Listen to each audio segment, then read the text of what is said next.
yo doy clases los lunes en la Escuela de Estudios Políticos. ¿Ah, sí? Sí, claro. No sabía, fíjate, yo creo que nada más eras rector de tu universidad. Soy rector de la Universidad Siglo XXI, una buena universidad virtual. Vamos a cortar ahí ¿te vamos a cobrar el spot, eh? No, hombre, por supuesto. Además, tenemos alumnos ya de 31 entidades federativas del país. Okay. No, pero yo doy una clase en estudios políticos, doy la clase del Poder Legislativo en México. Los lunes, ahí ese tiene un sistema de un solo día de sesión clase, y ahorita en la clase de Derecho de Teoría del Estado sí tengo permiso para no acudir.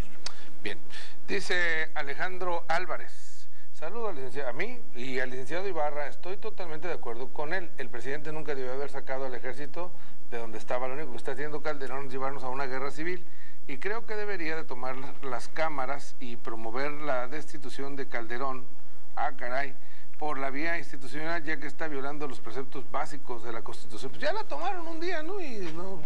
Bueno, va a haber una consulta ciudadana en los próximos días para ver si Calderón sigue o no. Es una consulta que varias organizaciones sociales están llevando a cabo. Pero mira, ya es un deporte nacional pegarle a Calderón. Sí, y tú eres de los más destacados atletas en eso. Yo siempre he hablado con objetividad en este asunto. Pero a ver, ¿es crítica constructiva o es pegarle por pegarle? No, es una crítica constructiva y sobre todo es una lectura de la realidad. Alfonso, ve cómo está el país. Mira, en tiempos de Echeverría te hubieran desaparecido por todo lo que dices del presidente. No, hombre, el país, Alfonso, yo creo que la situación por la que pasa se asemeja, y un día invítame y podemos platicar de eso, a la situación de desánimo, de desaliento que vivió México después de la guerra con Estados Unidos y cuando México pierde el territorio.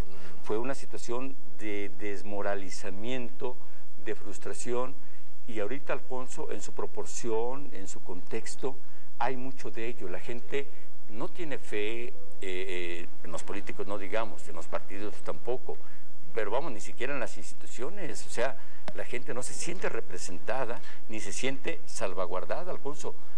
En México no había habido tanta violencia desde la Revolución de 1910, ya hace 100 años. Yo no soy de los que creen que 1810, 1910, 2010, no. Yo no soy determinista cronológico, no va a ocurrir eso, porque la gente de México no quiere la violencia. Pero sí sientes, Alfonso, un desánimo, como cuando México se desmorona, se resquebraja, se fractura.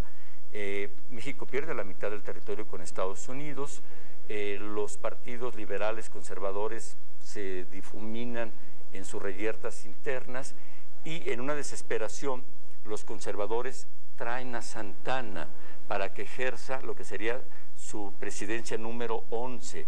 El regreso del PRI hipotético en estos momentos que muchos piensan sería como regresar a Santana en la época del siglo XIX. Es el síndrome santanista, el pensar que el PRI ya se regeneró, pensaban que Santana ya había cambiado y se lo traen de Turbaco, Colombia, donde estaba exiliado, y vuelve a ejercer la presidencia por 11ª ocasión, y Santana ejerce una dictadura despótica, donde se hace llamar Alteza Serenísima, y establece impuestos por perros, por gatos que tenía la gente, por serio, por puertas y ventanas, lo que hizo Calderón y el PRI y el PAN, de aumentar los impuestos hace un año. Entonces, pensar en el regreso del PRI es pensar como el regreso de Santana en plena crisis del siglo XIX. Pero Vox Populi, ¿qué no es Vox Day? La voz del pueblo, ¿qué no es la...? Si la gente en su momento fuera su determinación, bueno, sería, pero sería, y lo acaba de decir alguien que mucha gente lo lee, y es un muy buen escritor, por cierto, sería Vargas Llosa, sería una especie de sadomasoquismo colectivo. Sí, porque a final de cuentas la gente es la que no va a ganar el PRI en el 2012, lo vas a ver. A menos de que vuelva a ser cuestionada la elección por lo cerrado, y para no meternos otra vez en el mismo debate de todos los programas de que si es espurio y que si es legítimo y demás. No, eso ya pasó, ya es historia. Vamos al 2012. Pero ahorita, hoy, este día, las pocas encuestas que hay, pues señalan que el PRI parece que... Y además, los procesos electorales, como el reciente de Yucatán, pues le siguen dando victorias al PRI. Porque se viene dando una recomposición, hombre. Ahí se hicieron unas coaliciones que evidentemente no iban a desembocar en buenos resultados. Están gane y gane. No, para el PRI sí, numéricamente hablando. ¿No te arrepientes? No, pero por la... Ahora que te saliste... Qué temerario te digo. Ahora que te saliste están ganando. Tu tema preferido conmigo es los pasados partidistas. No, yo estoy orgullosamente participando en la construcción de un proyecto alternativo de nación y el PRI y el PAN son lo mismo. Tú haces el recuento, hombre, en esta legislatura que todavía no cumple un año, todas las decisiones en perjuicio de la gente han sido a costa del PRI y del PAN, con el voto de ellos, que son lo mismo en lo de los impuestos. Déjame hacer una pausa y de regreso platicamos, si quieres, de esta ley SB 1070 y, por cierto, también el tema que traías de los ex trabajadores, los braceros de Estados Unidos que ya pues van a empezar a recibir su lana, ya están recibiéndola, ¿no? Vamos a la pausa, regresamos para seguir platicando con el diputado federal Enrique Ibarra del Partido del Trabajo. Una colación porque el diputado Enrique Ibarra hablaba de cuando en tiempos de Santa Anna perdimos la mitad del territorio mexicano, que la vendió este condenado, y pues ahora ya al paso de los años, después de más de 100 años, pues ya no nos dejan ni pasar. Ahora ya era nuestro y ahora ya, ahora hasta criminales somos del otro lado, ¿no? Fíjate que tocas un tema espléndido. Yo ahorita me acordé, ahorita que estabas diciendo, va a ser ya 200 años que México perdió 2.5 millones de kilómetros cuadrados. Pierde California, Texas, que fue el origen de la disputa con Estados Unidos, lo que hoy es Arizona, Nuevo México y una parte de Nevada. Y California. Y por supuesto California, ¿no?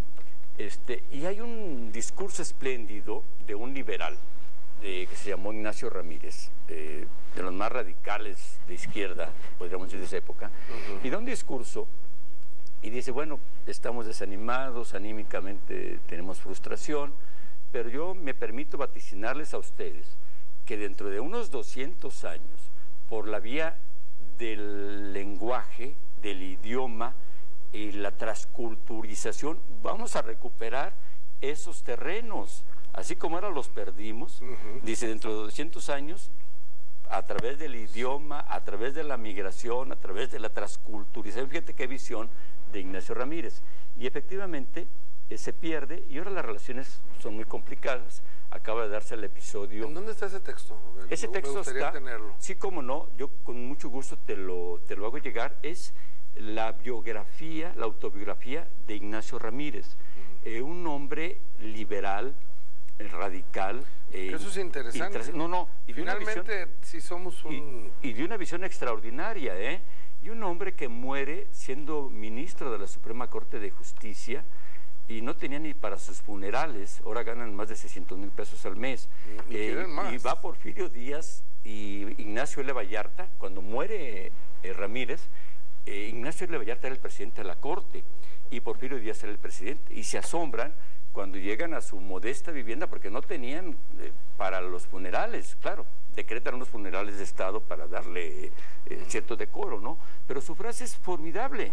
Dice, dentro de unos 200 años, los mexicanos, a través del lenguaje, de la lengua, del idioma, la cultura, la migración, vamos a recuperar esos territorios, no físicamente, dice Ignacio Ramírez. Entonces, acaba de pasar o está en trance lo de la ley de Arizona, que a todas luces es una ley de discriminación, y en donde Calderón nuevamente muestra su ineptitud y no hace ningún ejercicio, porque la ley no surgió de un día para otro. La ley se estuvo cocinando en el Congreso local.